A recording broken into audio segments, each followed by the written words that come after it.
Hello everyone and welcome to another episode of the Four Jobbers podcast. Guess what? I'm not Brad. I'm not that big ginger idiot. Oh, we can I'm tell. the Scottish one. I'm the one that drinks whiskey and gets pissed on the show, and you get to enjoy me getting more drunk as we go along. Weirdly, this week though, there's not four of us. There's also not three of us. There's only two jobbers on this show, and we'll come to that later. But we also have a very special guest joining us. We are sharing our platform with someone else this week. We have someone who is just better than anyone else. He is the smoothest of operators. He is an unjustly scrutinized victim of the mega corporation that is Botchamania. He is Benny P. Benny P, welcome to the Four Jobbers podcast. Thank you for coming on. And you know what? We've offered you this safe space for you to discuss everything that's been going on in your life as of late. And we want to get to know about that in a little bit. But firstly, I will also introduce the other jobber who's joining me tonight, which is Jason, the charismatic enigma that is Le Petit Coccinelle. I do not speak French. It's French, it's not Italian. I don't fucking know. It's like the first two words are like French, and then you go Italian. Oh, is that Italian? I thought that was that's how you say ladybug. It looks Italian. No, that's how you say ladybug in French. That's how you say ladybug? I wouldn't know. Yeah. Do you just look that up? I thought you live in the French bit of Canada. I thought you'd know. I live in a little, area, English safe area. Yeah, no, English safe areas are the way to go. Like West Island is very English, so it's definitely the place to be. I've spent time in Lachine and I've spent time in the city centre itself. Other than that, not much else. So maybe I need to go and broaden my horizons west, it seems. My French is not good enough to live anywhere else in Montreal. But welcome to both of you to the show. I am, of course, the body from Kirkcaldy, Jordan. Benny, how are you feeling tonight? How are you feeling, buddy? Honestly, I'm feeling in a very okay mood, honestly. Okay. The past 2 weeks, it's been very, very difficult since Botchamania scrutinized me, as you depicted. It's been very up and down. It's been very, very up and down. But I think we're finally turning a new page. Today I announced my book. Excellent segue. And I hope that could sell well. It should. It's already on the New York Times best-selling list. Not really 100%. a surprise. But, because I wrote it. But, it actually came to me after I had my therapy session with mon oncle therapist. A lot of people wouldn't expect Mathieu Saint-Jacques to be as good of a therapist as he is, but he really knocked some sense into me and said, you know what, Benny, I believe in you. And that's sometimes all you need. All you really need is that belief. And I said, you know what? If he still believes in me after everything that's happened, then I need to believe in me. So the book really kind of details the journey through, honestly, rock bottom. Rock bottom. I remember I got backstage after the incident, and I kicked the chair. I threw my tie off. And I considered quitting. The tie came off. The tie came off. Good God. Yeah, it was a hard time in my life, but I think we're finally starting to turn a page. I've been talking to Vice TV on getting an episode made about this for Nice. Dark Side of the Ring. And yeah, it's been quite an event. Obviously, the lawsuit's still gonna go through. Yeah. He still has to take down the video, but if it stays up, there's a little part of me that's not too upset. Because what are we to do? Complete psychopath over there running that 100%. Botchamania page. Yeah, we brought it up last week on the show I that appreciate you guys doing that, honestly. it's quite all right. We thought it was important to get the message out there. You're an inspiration to many, in the way that you're single-handedly tackling this monster, trying to take them down, and we appreciate that. So, Well, I wasn't there last week, so I have a lot of questions about this situation. I think my first question would be, I'm not sure what the P stands for, but going after a large corporation can be kind of difficult. Have you ever thought about changing the P to a B? It's Peretz. Okay, there we go. Peretz. Just Rhymes with family Tourette's. last name. However, my brother growing up used to call me a multitude of different things. I've got he called me Benny Boy Curtis for a bit after Pony Boy Curtis from The Outsiders. Called me Benny Hanna after watching The Office. You know that one episode where they actually go to a Benny Hanna's? Yes. But the one that stuck most was Benny P. So I said, you know what? I think this is better than just being Benny, or just Ben, or just Ben Pretz. A little wordy. So you know what? Benny P. And Benny P. It fits well with the moniker. So nice. P stands for Peretz. On legal documents, it's Peretz. But yeah. So. But yeah, my question was, have you ever thought about changing it to a B and leaning into it and being Benny Botch? Does he think he's funny? Does he think Jason, he's funny? I mean, no, this is a traumatizing event in my life, and you're making a joke out of it, just like Well, everyone else. That's how I deal with trauma, if you know I me. understand, but I don't deal with trauma like that. I deal with trauma properly. Maybe you should. I don't bury it down deep and make jokes about it. It might I work. move forward in therapy. Benny, I have to apologize for Jason. He is always the contrarian on the podcast. I would say the voice of reason, but it's been like 10 minutes, and it's. I would not say voice of reason. I have a better question that won't make you upset. You said your book is out. Can we find the audio book version of it? I've had 3-4 people ask me this already. 4 weeks. I got to record it. I got a lot of things going on in life right now. I got a summer semester to finish for school. You're going to be doing the. Will it be audio your voice? version, yes. or are you going to get someone else to do it for you? I'm going to read You're it. going to I do think it. it's very important that I, speak with the emotion that went into writing the book. I think in the low moments you'd be able to kind of hear the depression in my voice. Because honestly, recounting it is very difficult. Understandable. But needs to be said. The story needs to be shared. If you could fantasy book this audio book, which wrestler would you choose to tell this story?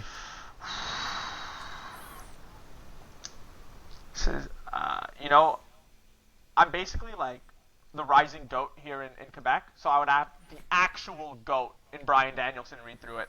I think he would understand. Not that he botches, because he never botches, because he's that good, but I think he would understand going up and trying to, change the game, change the mold of what it means to be. Like, I'm trying to change the mold of what could happen after Botchamania, and instead of kind of getting depressed about it, accepting it and moving on, kind of like, changing the game in that regard, in this avenue of life, just like he changed the game for all of sport entertainment.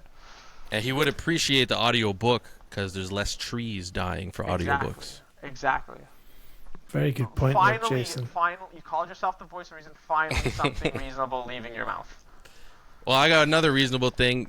Have you ever thought that maybe this is just really good exposure and they did you a favor by including you on their show? That's something that has been brought up to me multiple times. And yes, it's gotten eyes on me. I can't deny that. However, the clip of my miscommunication with gravity, that's the legal term, was... I read the document. Yeah. I can confirm that is in there as a... I have successfully completed that move in the past on a very large scale at Olympia for IWS, and yes, people saw that and people looked to me, but it didn't blow up like this blew up. You know what I mean? So it's like, yes, it's eyes, but it's eyes for the wrong reason. And you can say any exposure is good exposure, but people now look at me and go, "That's the guy who botched, not the guy who hit that amazing double springboard 180 forearm, not that guy."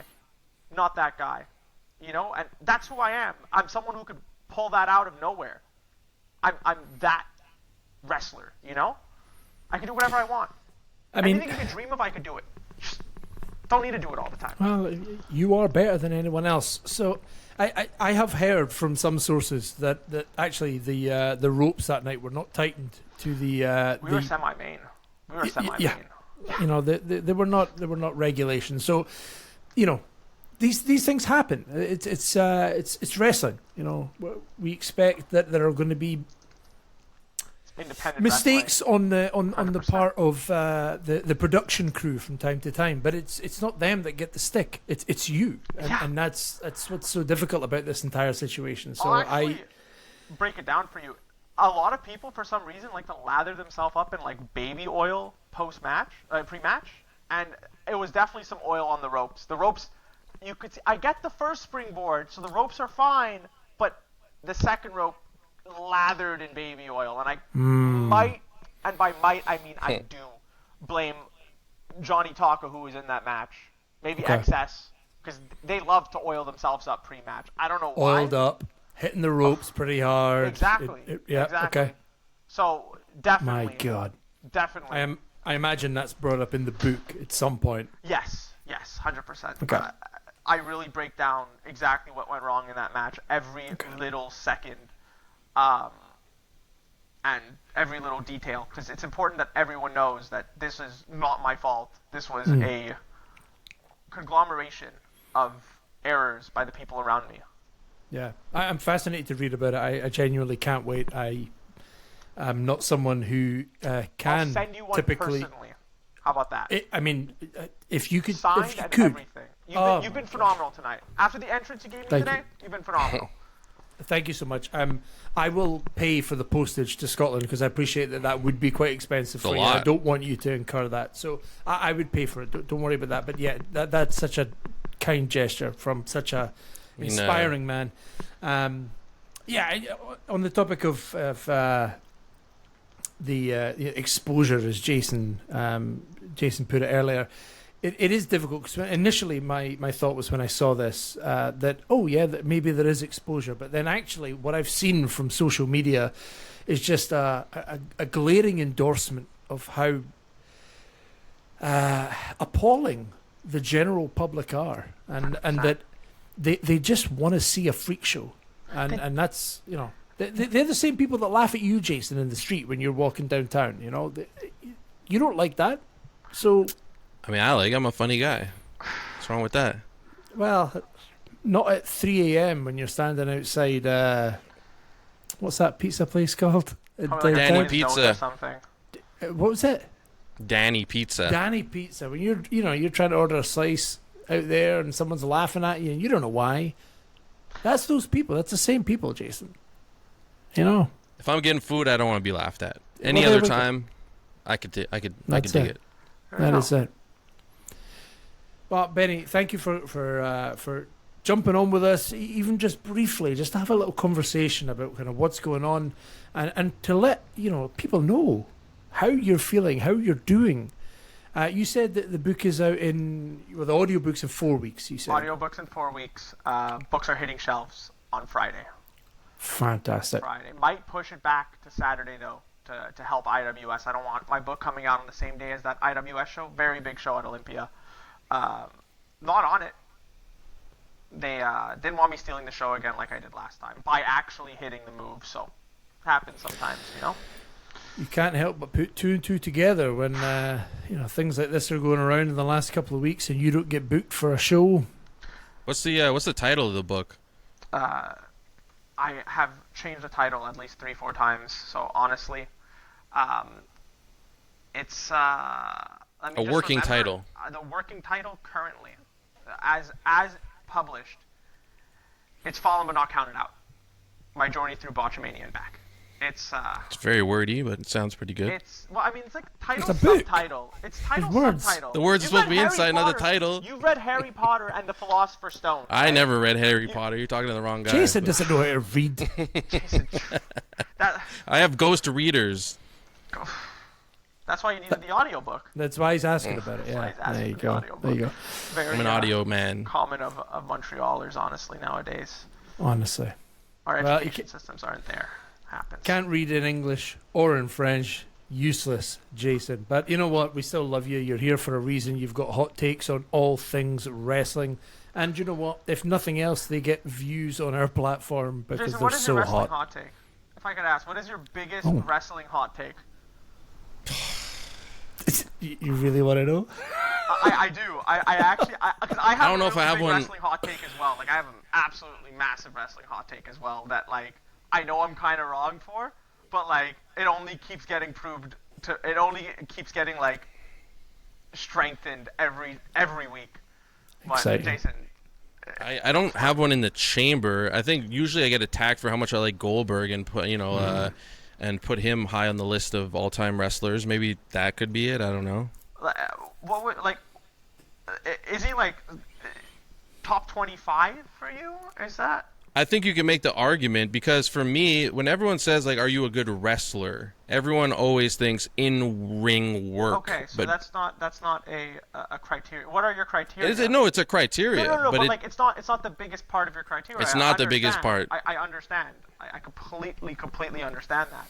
My buddy's favorite wrestler is Chris Jericho. I don't think Chris Jericho is one of the best ever in the ring. I think he's pretty damn good in the ring. ring. Pretty damn good. Yeah. I would not put him as the go to professional wrestling, but he has stuff like character work and reimagination and longevity in his field for that. Mm-hmm. And I don't know, like for me it's believability, and like Bill Goldberg was one of the most believable people in wrestling. Also impact, you can't deny his impact. So like Brock Lesnar is higher than Goldberg in your eyes, or? Brock Lesnar I probably would put higher, yeah. Okay. Yeah.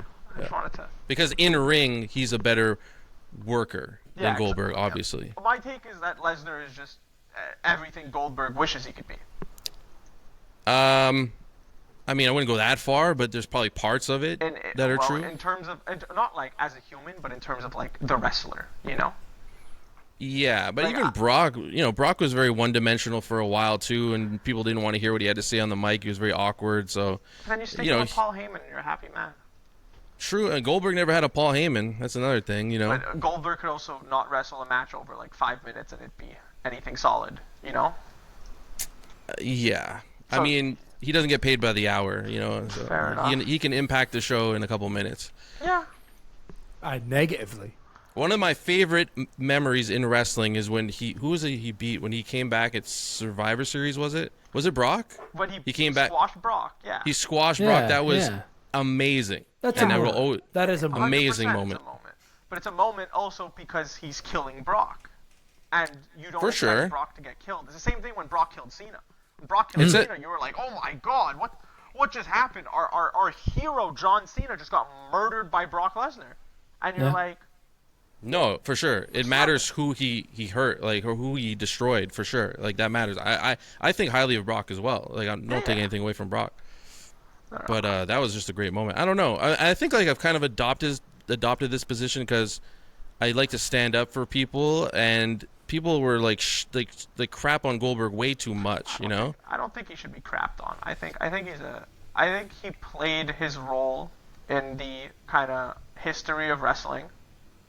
And very, very memorable role. I think he's just kind of, he's done what he needs to do. He's done what he's done in wrestling, and he's done what he needs to do.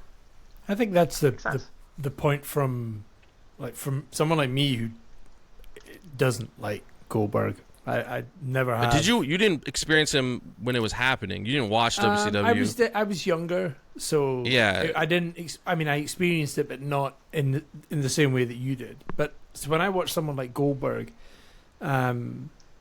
he was just too. You say he's believable, but for me, he was just ridiculous. Like, there's no way somebody would win that much. It didn't make sense to me. But people bought it.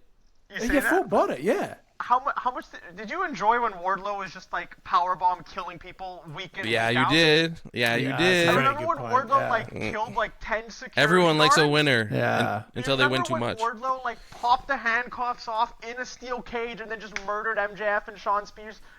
That was Goldberg. That's true. That is Ryback tried to be Goldberg. But I think Wardlow did modern day Goldberg better than Ryback did modern day Goldberg. You get what I mean?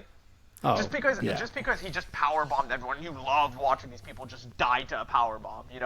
Just so pleasing.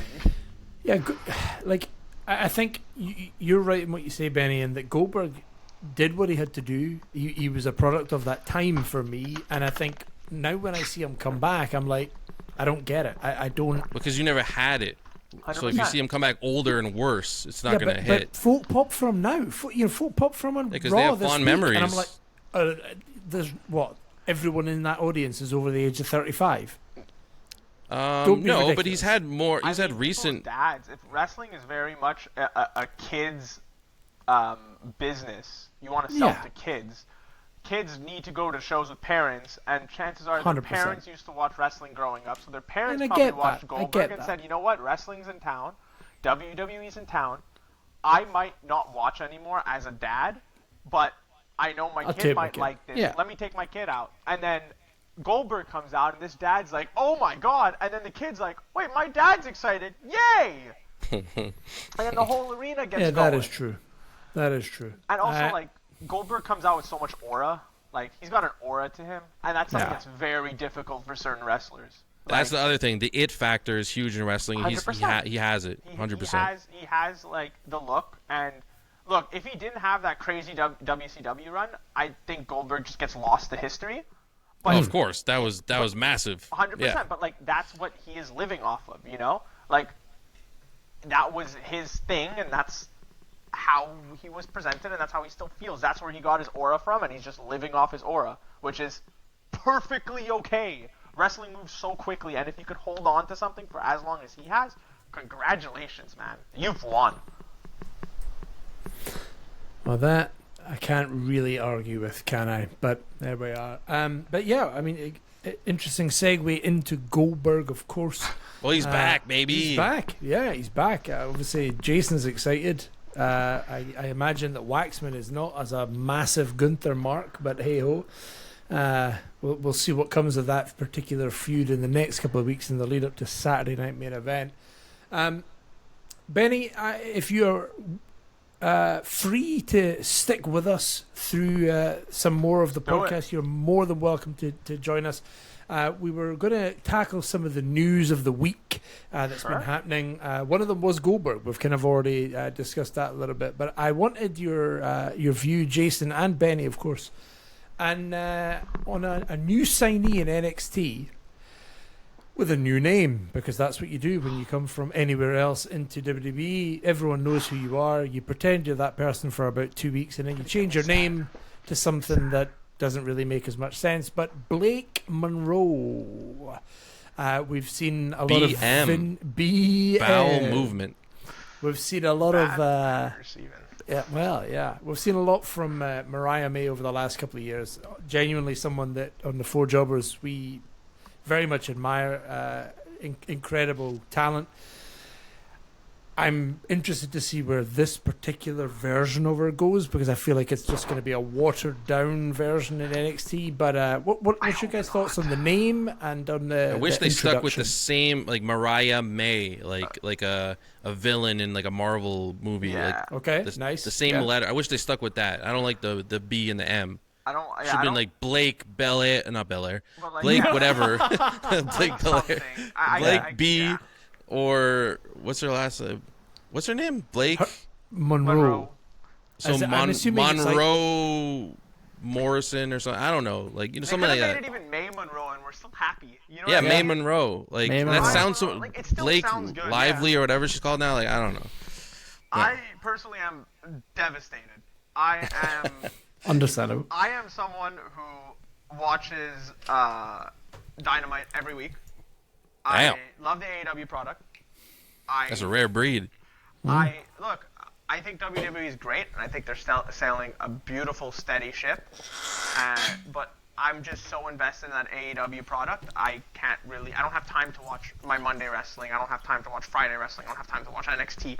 You know, like there's a lot going on in my life, and that Wednesday night is just like a nice time slot for me. But either way, watching Mariah leave, like I remember I got a call from my buddy. It's like 11 at night, and he goes, I was scrolling through Twitter and I saw that Mariah debuted on NXT, and I was like, damn. And we kind of sat in the car and we're just like, this is awful. Match of the year right now in my mind is her and Tony, and I don't think it's being dethroned. Like, there's been so much good this year, and still that is match of the year in my mind. Like, Yeah, she's absolutely incredible. I I'm probably the only one on the pod that kind of goes back and forward between AEW and WWE. The other guys who's your favorite AEW wrestler to watch currently? He's not around right now, but he's gonna be back. I love Darby. I think Darby is the ultimate underdog and like phenomenal. Like, I could believe him losing to Samoa Joe. I could believe him losing to Samoa Joe in 2 minutes. I could believe him winning. I could believe him losing in 2 minutes. I could believe him beating Moxley in however long. Like, Yeah. there is, and for everyone who is like, oh, he's too small, and I get like not believable, but he's gotten his ass kicked so many times in so many different ways, and has still gotten up, and that's why I believe in him, and that's how he connects with audience members, you know? And sadly, he's retired now, but Bryan Danielson, GOAT, obviously. 100%. 100%. For me, it was Sammy Guevara, but that was like he sucks now. But like that was before. He sucks now. He sucks now. Well, no, he doesn't suck. He's still great, but like he was really good. I have one of his like action figures. I didn't even open the boxes. I thought he was gonna be like the next biggest thing. Oh, you got it up there. I have Sammy somewhere over there, but like he was a pillar. Ones here. They called him the pillar, and he was a great heel, incredible worker. And then he did important things in his life. He had a family and stuff, and it just didn't hit the same. He lost to. He should have won the Jericho match. He should have won the Jericho match, and he didn't win the Jericho match. I wanted him to be pushed to the top. Like I mean, we try to avoid as much backstage nonsense as we can on the pod because ultimately we talk about the product, right? But I think maybe the problem with Sammy is the backstage stuff. The stuff that we didn't necessarily see just came at the forefront for him, and it pushed him back. I don't think he's changed necessarily as a performer too much. I think he's still great whenever I see him, but it's just he doesn't get the push that perhaps Jason definitely thinks he deserves. Where is he now? Well, not anymore, but he did. In my opinion, he'll find his way back to television. He's still young. He's still good. Yeah. By the way, Blake Monroe, awful to see her go. I was upset, but she kind of did the traditional kind of old school, like go to the territory, become champ, drop the belt, leave. Yeah. And look, if she doesn't do well in WWE, she'll probably be back in AEW, and then we'll get this moment of Tony looking at her like, back from a lifetime of mediocrity, and you're like, God damn. Right. Fine wine. Well, that is the thing about her run in AEW. It's perfect. There's not a bad moment in it. It is utterly spotless from the minute she arrives to the minute she leaves. It's just a great story. Like it. There's also a question of like, what would she do post Tony? And that's it. Yeah. So I'm thinking if she sticks around, what does she do then? It's kind of like I'm trying to think of a comparison in AEW. Post MJF. Yeah, I get. Yeah. Comparison. Like, yeah, it's a great comparison. Wardlow do? Yes, he had the TNT Championship, but like they didn't really capitalize on it. Yeah. Didn't he like completely fall off the radar of everything? Exactly, because they didn't continue. Like he had his big win against MJF. They gave him the belt. People were so happy, but then they just didn't know what to do with him because he was away from MJF now. Yeah, because MJF is the greatest. 100%. He's the greatest. Icon. Love the man. He's the greatest talker in wrestling right now, in my opinion. I would say he's simmering just now. He's not full boil. He's not full force anymore because he's got to go up and down. He knows he can't just always 100%. He's simmering just now, but he's still great. It's like a side quest right now. I love this Hurt Syndicate stuff with him. No, it's very entertaining. It's good. I think it's hilarious. I love when MJF has to kind of, like try to be friends with people. Because you know what's coming eventually, because he has to be number one at some point. But he'll pretend. He'll pretend. Of that Adam Cole and MJF. That was one of the best things I've ever seen in wrestling. What's Adam Cole doing now? That ends, and Adam Cole. I'm like, where is he now? I don't. TNT champ. Probably Nights on Collision. Nights on Collision. Look, when they put the international, when Kenny and Okada merge the titles together, TNT Championship will come back to prominence. Hopefully.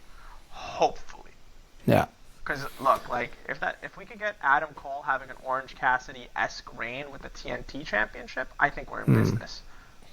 I think it will give Cole his confidence back because this is a performer who's, like, I look at him and I see like this isn't the most confident man in the world right now. And Yeah. you could see when he was having his matches with MJF, this is a guy who's there. This is a guy who's in the moment doing some of his best work. But he's always better when he's got someone around him, not just someone standing opposite him. And I think if there's someone around him, he has that ability to kind of bounce off of them in both promo and in-ring work. So, well, I mean, look, he gets Kyle O'Reilly, who's probably the best for that, honestly. yeah. Kyle's so good. Yeah. Very exciting. Another bit of news that I wanted to bring up, and I know I just said that we don't really talk about the backstage stuff, but we're going to talk about the backstage stuff, and it's topical when we're mentioning AEW. AEW and Moxley are currently in a lawsuit as well. Jason, you kind of mentioned it in the chat, in our little chat. What's your thoughts on this? Like, is this? It reminds me a lot of the Chicago Bulls, which is weird. But in the NBA Finals, Dennis Rodman went, like, he was diving for a rebound or something, and he went into, like, where the cameras are on the baseline. And those guys are always in the way, so he almost got hurt, like, tripping on one or something. So he kind of, like, kicked him. And then the camera guy, like, went down and acted like he got shot and milked it for every penny he could and ended up suing him and all this stuff. Now, I'm not going to say that this guy is milking it or it's fake. I don't know.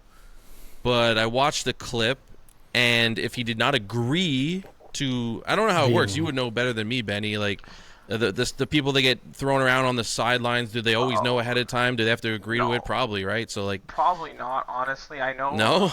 I mean, like, as an extra, you know that, like, you might be involved. Okay. I've never done extra work, personally.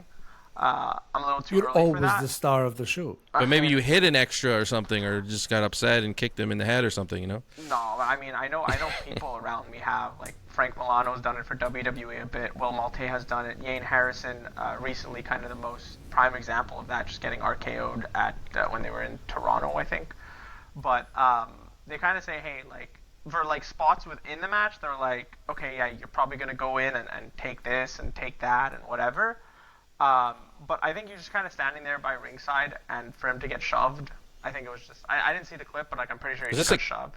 Was he was a crew member, though, not an Yeah, extra, exactly. right? He's not an extra, so it's not like... He's a cameraman, I think. Yeah, so it feels weird, and, like, if you did get problems from that, I feel like you could kind of just go to your boss and be like, hey, this happened. Yeah. Do you mind, like I mean, I actually could. got seriously hurt, you know? So if he already exhausted that kind of avenue, then go take down the big guy. Just take inspiration from me. Go after the head, but, like, if it's not and you're overplaying it, then, like, no. I think that's gonna come out. That's gonna come out. You know? In the clip, you see the I think it is a camera guy. He's got something in his pocket. I think it's a screwdriver or something like that. Oh, he went to get a screwdriver. And Moxley goes to take the screwdriver out of his pocket. So I'm like, that must have been a bit. That must have been a, hey, put the screwdriver in your pocket because Moxley's going to take it out. Yeah, so he probably knew.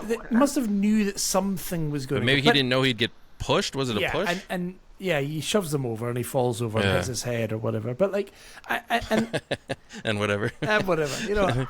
But ultimately, I understand if you know, there are things that happen that are not in the script, and you know, whatever. That's I'm not going to. That's wrestling. Yeah, like, it's a shame that it's getting so much negative press. So much negative press, yeah. But I guess it's exactly what we spoke about earlier.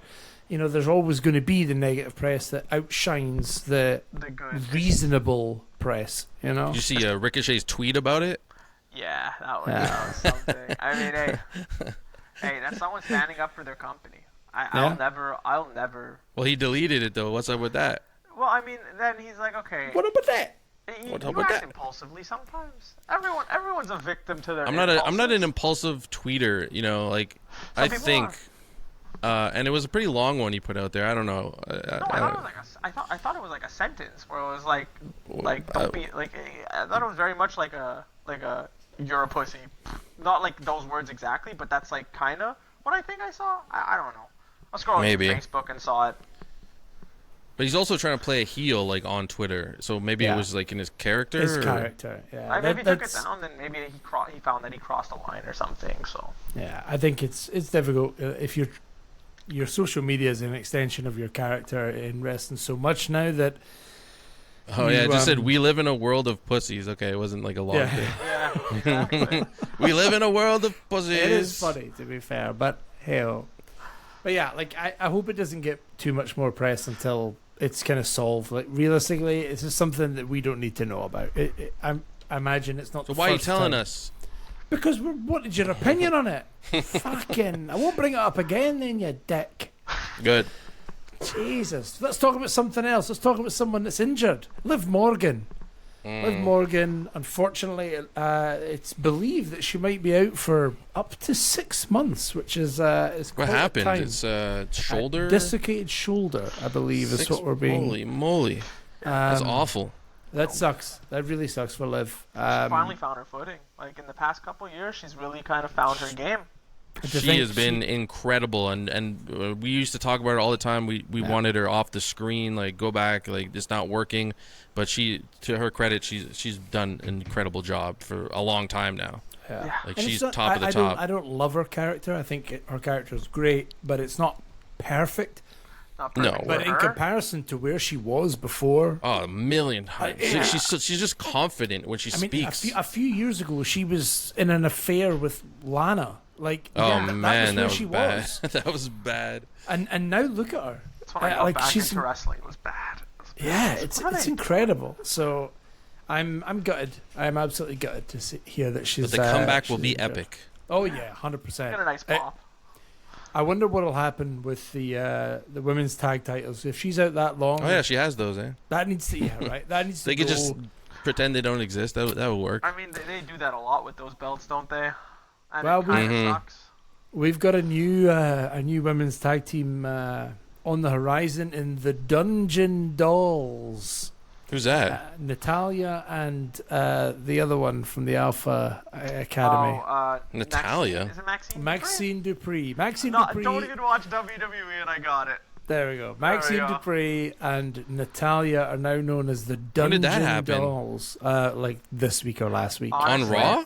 Honestly, sounds like a really bad porno name. It To be really fully does. honest, like it's Based bad. on their Natalia's social media, that's probably deliberately a pun. So I'm okay with it. I think it's quite funny. Hey, we'll see what happens with that. But yeah, Liv, it's a shame. It is a shame that she is going to be out for a little bit. Let's move on. We had another little segment that we were going to do tonight because this was billed initially between us as a 1v1, Jason versus Jordan. But Benny, you're going to be here to witness all of this. And you can give us your take on what we think. We obviously have our favourite wrestlers of all time. My personal favourite wrestler is Triple H. I won't go into reasons for that right now because I don't think we need to. No, and I think that's a fair. I think that's a fair But one. it's a to have. fair I think fair it's choice. a fair one. You didn't say It's anything kind of crazy. like having like Coke as your favorite soft drink. I feel. I don't know. No, Well, for me- no, for- no. It's not. It's not Coke. It's like. Okay, maybe. It's Well, like- as your it's like- favorite? It's like Sprite or Dr Pepper.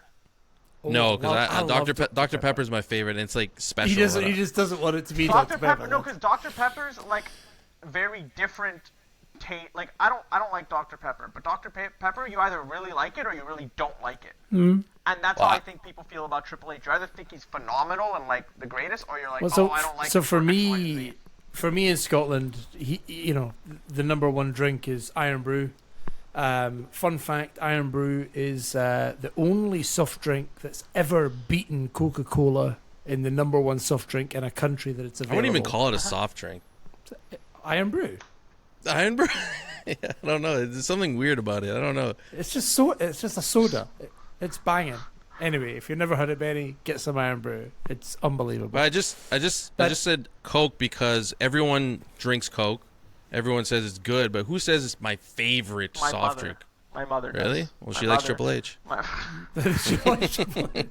But anyway, my favorite wrestler is Triple H. So I need to move that to the side in this particular segment. And Jason's favorite wrestler is Shawn Michaels. So we're going to move him to the side in this particular segment while we build a wrestler. We're going to build our ultimate wrestler between myself and Jason. I will show you the categories that we'll go through, and then you have to pick the wrestler that you best believe that you believe fits that particular category, and that is your custom build a wrestler. Does that make sense, Jason? You understand, yeah, ladybug freak? I'm gonna follow this on pen and paper, and then I'll get mine at the end. Nice. So the 5 categories that we have are technical ability, charisma, Triple H, physique, Triple H, mic skills, there we go, and theme song.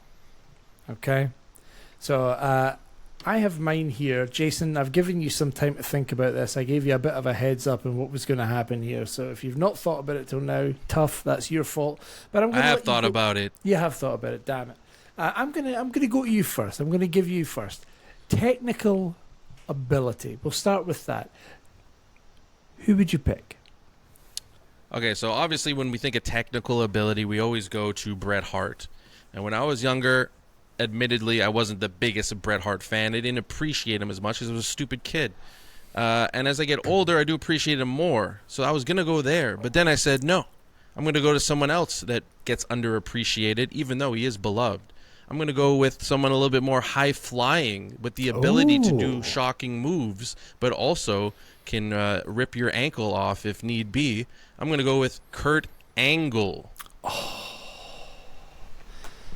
What an excellent I think he has just shot. as much, well, maybe not just as much, but close enough to the technical ability of Bret Hart, but he could also jump off the top of a cage and do a moonsault or whatever, you know. So...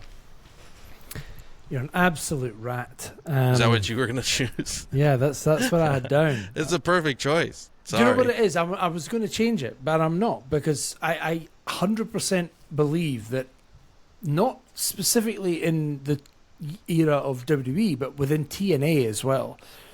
Anywhere, Angle even in real, like, you know, Olympic wrestling. Kurt Angle is the best example of technical wrestling, for me anyway, that is appealing to a broad audience of wrestling fans. I think you can get more technical wrestlers than Kurt Angle, but I think what he brings to the showmanship table, too. Yeah, exactly. So I was also going to say Kurt Angle. So I tell you what, hey, we're You better not have all the same answers. this is going to be we genuinely haven't spoken about this, so this is going to be wild if it's the case. But yeah, let's go on to the next category. you start the next one then. Okay, I'll take the next category. The next is charisma. Oh, okay. I thought about this a lot. Yeah. I found it quite difficult because there's so many charismatic wrestlers that we've had throughout the years. From Lance Storm. Yeah, 100%, 100%. Thunder. Yeah. I've never heard Jericho's podcast. There's so many insane wrestlers that are charismatic as hell. And even now, like there's some guys like Braun Breaker who have so much charisma, and I'm very excited to see where they go. I mean, the kids call it Riz, don't they? I don't know what that means. I'm too old for that. Well, when you say it as Riz, it's more like your ability to flirt with people. But 100%. Yeah. But charisma is... There's definitely confidence in just, there. Yeah, like a confidence or an ability to immediately make me listen to you. Entertaining confidence. Yeah. I kind of put it as like aura. Like kind of like that. Yeah, like aura. I used to love that word. It's been bastardized a little bit too much lately. But it's a great word. But I was thinking about a few different people out there, and I had to go back old school. And unfortunately, Jason, I fell into your paddock and picked a wrestler. Goldberg? Don't be fucking stupid. No, I had to pick Shawn Michaels for this. There was something about Shawn. Interesting. I want to hear why. When I started watching wrestling, it was kind of around that Shawn had gone off of TV for a while because he was injured. So it was Triple H was like the head of exactly. He was the head of D-Generation X. So I didn't see Shawn for a long time, and then when he came back, I was like, oh, who's this dude? Like, I kind of heard of Shawn, but I don't really know much about him. And I was kind of like, oh wow, he's kind of interesting. Like, why am I engaged in this guy when I don't know anything about him? And then I went back and watched older stuff with him and was just like, wow, everyone else around him is so much better because he's there. And it wasn't just every promo was just a little bit nicer because Shawn was standing opposite them. There was just something about that character that, from the entrance to the backstage kind of vignette stuff to I could say the gear as well. Yeah, Oh, he has absolutely. the best tights ever. I'm a 22-year-old boy. I started watching wrestling when I was like 7. My first match ever was Jeff Hardy versus Matt Hardy, WrestleMania 25. Wow. Which was on the same night that Shawn and Taker had that match. The best match of all time, or arguably. Yeah, exactly. So I completely get it. Like, I saw Shawn. But that was his like, bad gear. Crazy. Yeah. No, I He had the remember- baggy pants. I don't like the tight pants with the sick boots. I thought that shit looked cool. Like 7-year-old. Yeah, that's fair. That's That's fair. But yeah, Shawn Michaels charisma for me. I'm locking it in. I'm locking it in. Jason. I think that's fair. He doesn't get enough credit, I think, for his charisma and mic work. They don't really talk about it too much because all his other stuff is so good. Yeah.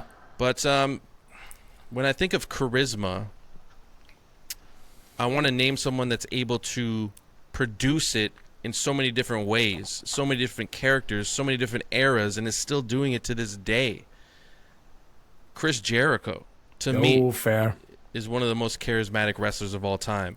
Because he can reinvent himself like that and make you care. And he could be a face, he could be a bad guy, he can make you hate him a lot recently, he can make you love him like back in the day.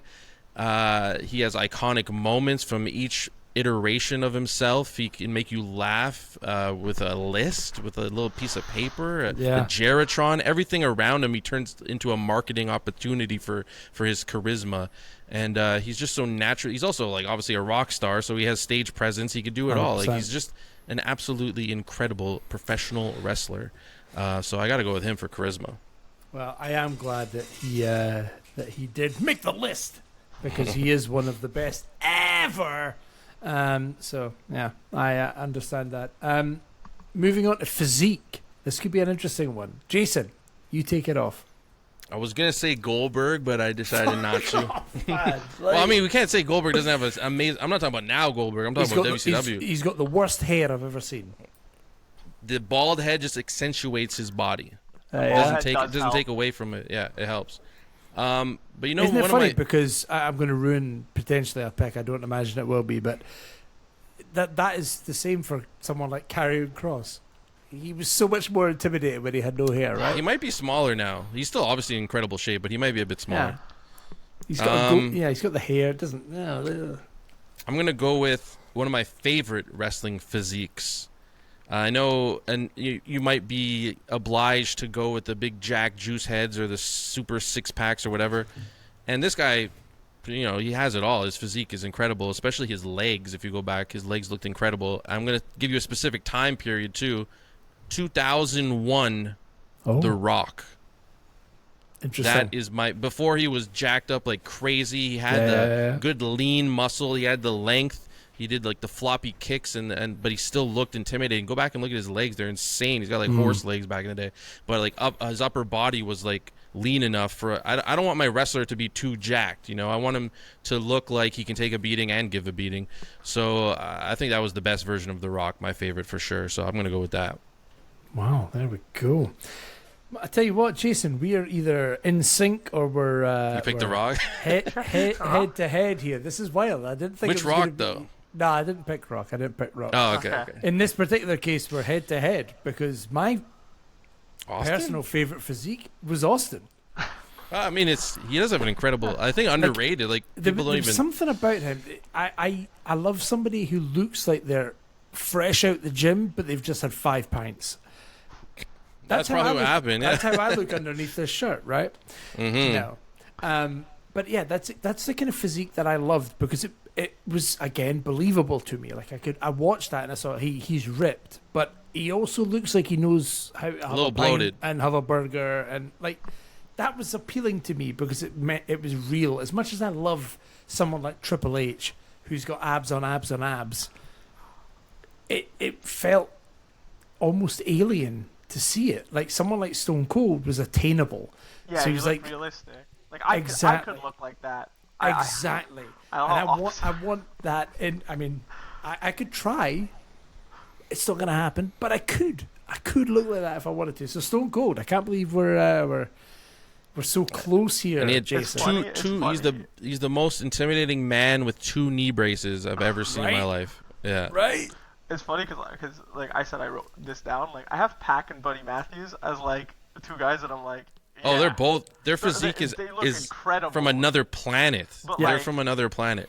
You know, like I don't like because your guys' physiques are like, yeah, it's like kind of attainable. Like The Rock a little bit less, but like in 2001 definitely more attainable than like Pac and Buddy Matthews. You know? Yeah. Those guys are freaks. Guys I are don't think you It's could do that. ridiculous. It's just no. Shredded on shredded, and it's And they like, can move like Pac, oh my god. Buddy, like peak Finn Balor, like these Yeah. kind of guys. It's just not. It's not I possible. think that helps when you're a smaller guy. Like you need that's yeah, what I always love their like small, wide kind of builds. Like, yeah, that's what always held me back from who we were talking about before, Adam Cole. Adam Adam Cole, I think Yeah. needs to bulk up a bit. Like that's what I always said, but whatever. I almost actually went and picked someone like Sheamus yeah. Oh yeah. because I love. You mean burger after burger, Sheamus? Or Yeah, specifically that one. Yeah, I just love like just meat. Like I don't want you to be perfectly toned for me. So, but anyway, let's move on to the next one. We have mic skills. Mic skills. I mean, Honestly, yeah. Jason, I'm not kidding you. I've got it written down here. I can send you the note. It's actually ridiculous how close we are in this. I didn't think it was going to be as close as this. Mic skills. I've gone with Chris Jericho. Okay. I think while you can have someone like John Cena or CM Punk or anyone else, Jericho on the mic for me always got my ears. I would turn. I'd be like, oh, what's happening over there? Maybe not necessarily in the last year or two. But typically, I always loved listening to Jericho. So he had to be in there somewhere, and I didn't think it was never going to be physique, I'll tell you. It was never going to be charisma for me because Sean was the one that I was more engaged with. But Chris on the mic, I was always enthralled with him. I loved it. I loved hearing what he had to say from the very first Raw as Jericho. Listen right, here, Junior. Right up through all of his different gimmicks and shticks and what was his The talk learning show tree. called? What was the talk show called in WWE? Talk is Jericho? No, that's his that's his podcast. But, The Jeritron? I don't know. I know exactly what you're talking about. Like his interview segment. Oh, the highlight reel. Highlight The reel. highlight reel, Highlight yeah. reel. Yeah, all the way through highlight reel and Inner Circle days in AEW. I love when he's The in the ring Rainmaker, talking. the Painmaker, Great. Baby Maker. I have a problem with that one. I'm gonna be fully honest with you. Fair. Wow, the first call out of the night. Yeah, this is like the first time I'm actually gonna interrupt.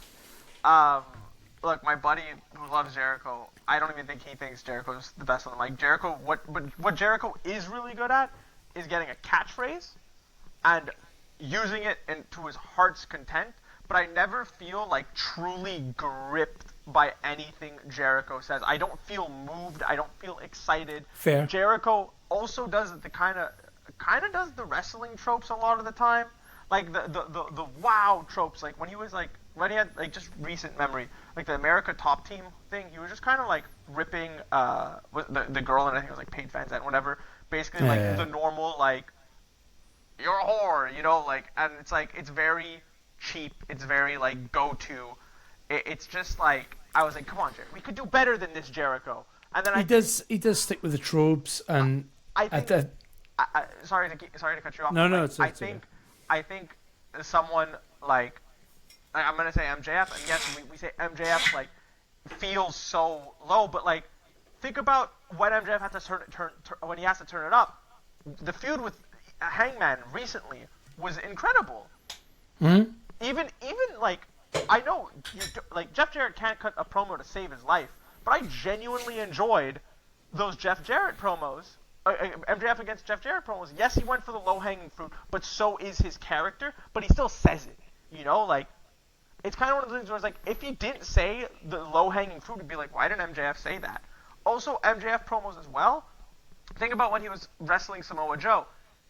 When MJF is actually scared, he'll call out people's physiques. He'll go for the he'll call someone he calls Joe fat. He called Joe fat in the promo, which he would never do to anyone else, but it's because he's actually scared. And that's what I mean when we're talking about mic work. It's he's dynamic on the mic. I think about the amount of phenomenal MJF promos. Like, we're almost numb to it now. If Jericho came out and cut a phenomenal promo, you'd be like, wow, praise him like a god. But MJF comes out every week, every time he has the mic, 7.5 out of 10, minimum. And that's a bad night for him. I think it's like, for me though, I remember Chris from like the early 2000s, where that was modern Chris. Like some really good. You're absolutely right that modern Chris is definitely like Mick Foley was in the early 2000s, where it was just cheap pop, name the town, you know, smile at them and say something derogatory about what. But like early 2000s Chris was so great, and that's when I remember. You are right. MJF right now is probably the best talker. I haven't picked him for the sole reason that he does not have the longevity in that character that I think would turn it for me. Fair enough. I might be sitting here doing this podcast as a fucking 45-year-old man in 10 years and be like, hey, I was wrong, MJF. Let's go. But Jason, who did you pick? Well, the promo game has changed a lot even since I've been a wrestling fan. It's heavy on the long stories now, and just being able to talk to the audience like they're your best friend, or you're on a podcast almost, and keeping them engaged. Like that's really important. I'd like to take it back, like way back, for my best talker. Probably inspired all the talkers today. It is still wrestling. You still need quotables. You still need people to repeat what you're saying and remember it.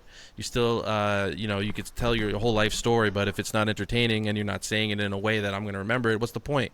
Like John Cena is an amazing talker, but I have trouble going back to remember like specific funny things or things he put together. But if I go back and watch the actual promo, I'll be like, oh, that's good within context of what's happening. Some guy that is synonymous with talking, and people in sports entertainment, anywhere, they still repeat things that he said. You got to give it up for the guy that can never let it go. Ric Flair is my talker. Fair enough. Yeah. A very 80s style like promo where he's just kind of like screaming in the interviews, and 100%. But he was screaming, but it wasn't just like screaming nonsense. Like he said, 100%. Like I think he was ahead of his time. It's just over the top. Yeah. And he lived and breathed his character to a fault. It was who he was. So when he spoke, you believed it, and you remembered it. And it was intimidating. It was funny. It was sad. He could do anything. He would take his shoes off and like elbow drop it and throw it in the crowd. And he's a talker. In and out. That Jay Lethal pro. Jay Lethal is the most underrated man in wrestling is Jay Lethal. No, he's so incredible. Good. Just saying woo, yeah. He's the talker for me. Oh, nice. I got this on my shelf. That's another good talker, Randy Savage. Yeah. Well, we move on to the last category, and it's theme song. This could divide. I mean, it's been pretty neck and neck, I would say, but this could split us here. I'll go first.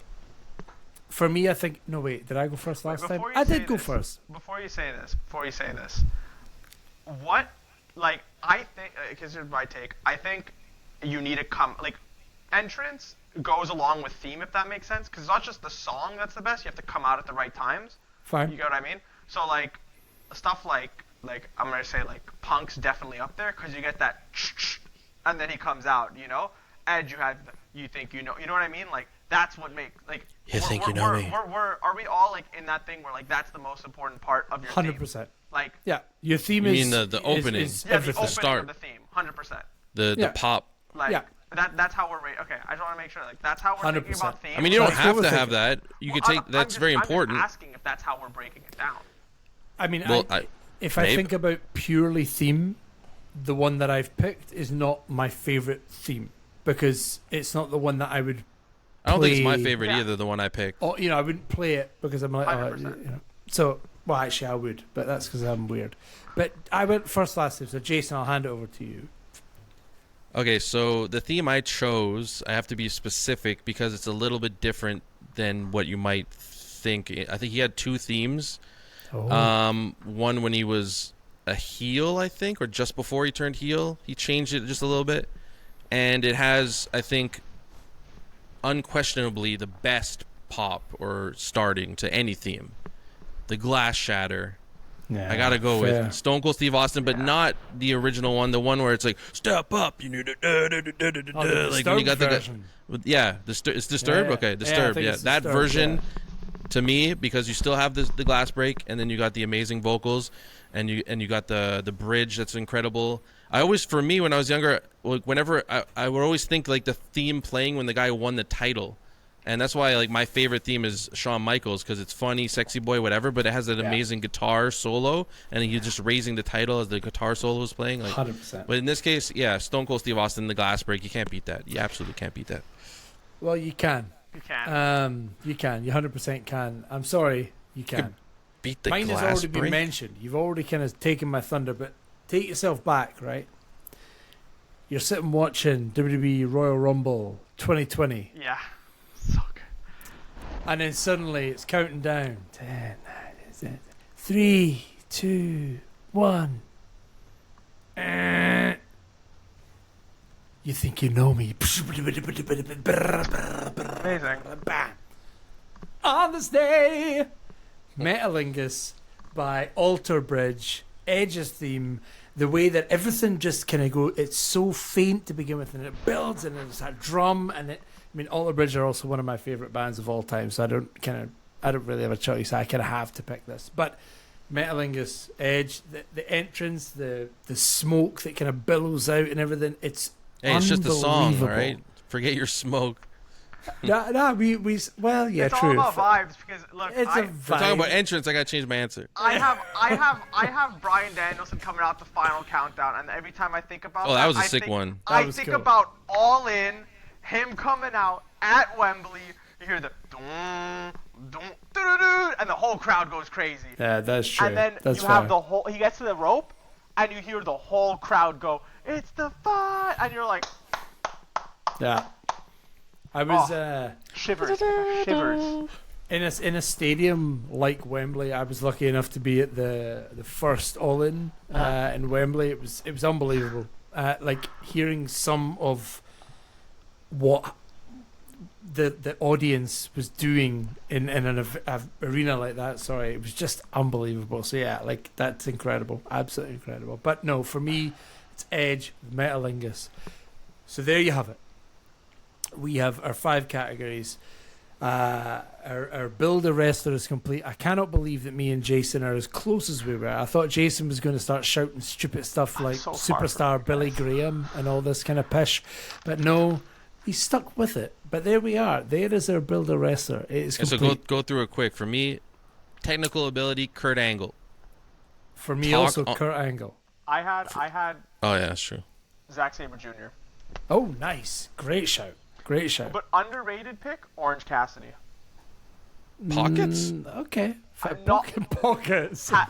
Rewatch him versus Osprey at Forbidden Door. Rewatch it, and then come back to me and tell me fact- that was not one of the best wrestlers in the world on that night. Jason, watch it for the first time. This is what I think is important. Well, I mean, there's a generational gap here too. To be fair, Yeah, That is 100%. true. Oh yeah, That is 100%. Mine's Yeah. gonna be super modern. Like, Yeah, that is true. So yeah, what we're talking about? That was Charisma. technical, then Charisma second. Charisma. I got Jericho, I got Swerve. Shawn Michaels for me. Oh, Swerve. Talking. Oh, nice. Yeah. Swerve, yeah. Talking Ric Flair, Chris Jericho MJF. for me. We have and Physique. theme. Oh, Physique. The Rock 2001 specifically, Stone Cold. and the theme I got Stone Cold Steve Austin. Danielson, Yeah. final countdown. Nice. Well, there we Final go. count. Did he only use It's that so one time, right? Final No, countdown. he used it for the rest of his AEW run. Oh, okay, Every okay. time, shivers. I can't. Yeah. I can't even go back and. I can't. I'm so mad that last match sucked, man. I'm so sad. The that run it was was- Moxley, man. It just wasn't great, though. Like, the run, from the minute All In happened, it just wasn't great. I mean, look. the Nigel match, I know people probably expected more, but the whole point of the Nigel match was to show that Bryan is not even you can't even compare Nigel McGuinness to Bryan Danielson anymore, and Bryan Danielson is not even like bothered. Like he didn't even look bothered with Nigel because he was so focused on Moxley, and that was the whole point of that match. If you actually look at it and you go, Bryan doesn't even care that he has to wrestle Nigel. He just wants to hold his belt so he could go fuck up Moxley. Excuse my language. Like, just go fuck him up.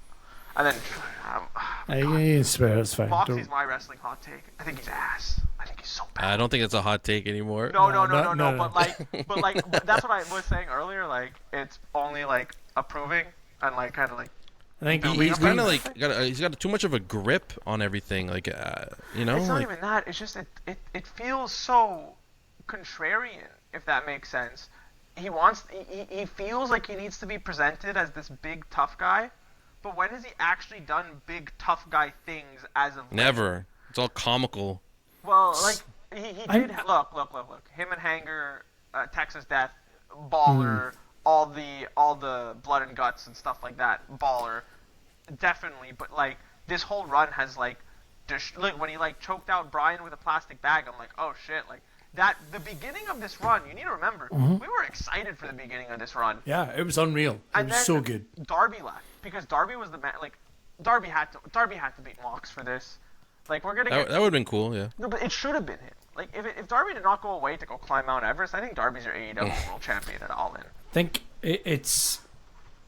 We've spoken about this a little bit on the pod before. That Moxley is unfortunately just this guy who has moments of absolute amazing, like, what the fuck is happening? Like, this is insane. What am I watching right now? But then everything between that is just pish. So you watch like the promo package before the next pay-per-view and you're like, wow, that was amazing. But actually there's so much crap as well.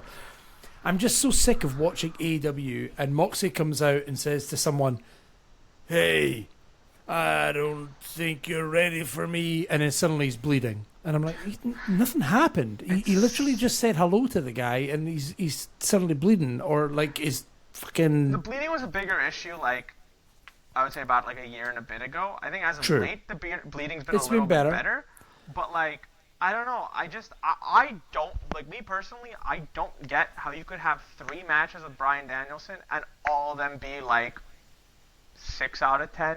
Yeah. You know not that good, like, I guess. You're meant to be the 2 best wrestlers in the company. Hell, I think I enjoyed Bryan versus Satnam Singh more. Wow. Unironically. Bold. Unironically. Just. I think I prefer Dean Ambrose to John Moxley, generally speaking. Like Wacky Dean or before Wacky Dean? I'll take Jericho and Dean in the, what was it called when they did that cage match that had all the Dean Ambrose. The Asylum. Yeah, I'll take that. Remember when he had the John hot dog Moxley. cart and he squirted mustard on people? That's fine. Like I'll take that because it was, just. Where's a lot of funny moments in wrestling? Where's the belt? When's the last time we've seen the AEW championship? When Bryan lost it, I'd imagine. That is, in my opinion, the best belt in wrestling, and I want to see it again. I want to see beautiful. it. I miss when it was the Big Burgundy. Oh yeah. The Triple B. Yeah. Wait, what's your before just like I feel like we're about to wrap it up. Like I don't know if you guys are about to wrap it up, but like, what is your favorite custom belt in wrestling? Have you guys ever had this talk? Like custom. Like like when like someone gets crowned as champion, they get and like then a belt. I think we did. Themselves. I don't think we've done custom. We've done favorite belts. Jason's was AEW. Yeah, it's the best belt. Yeah. And for me, it was the. Not the winged eagle, but the one after that. I can't the remember round what one. The big. round It's called the Big Eagle. The Big Eagle. The Big Eagle It's belt. like the one that Jericho won when he won both belts. Yes. Yes. That one is my favorite. The belt. first person to have it was Stone Cold Steve Austin. It changed over to him. But we've never done custom. Maybe that's a good one for an episode coming up. We can do favorite custom belt. I know which one. Like storyline wise, not look wise. I really loved Bryan Danielson or Daniel Bryan's wooden championship. The wooden That one? one looked really clean. Like I don't think it's like my favorite, but it looked really clean. It's cool. It's pretty cool. But yeah. We are at the end of our time here, so we're going to wrap it up today on the Four Jobbers podcast. Thank you for sticking with us and listening this far in. If you've enjoyed any of this pish that we've been chatting, follow us on all of social media at the Four Jobbers everywhere. Apart from OnlyFans, we've not quite set that up yet, but Jason Not is yet. We're getting still there. trying to get I've Jordan seen comfortable. Ginger's Instagram account as of late. It's basically OnlyFans. It's Well, because he's in basically Greece. He's in Greece. Yeah, he's cutting about in Greece. Ginger, he's just a massive thirst trap. He's unbelievable. But, we still love him. But he'll be back very soon, hopefully. But Benny P, thank you so much Thanks for for having coming me. on the pod. Thank you. And having a chat with us. It's been great to get your perspective on a lot of different things. And It's nice to hear someone that likes AEW because it's Yeah, rare true. these days. it is rare. I don't know, I get it, but they're on the rise, guys. Yeah. We're hot.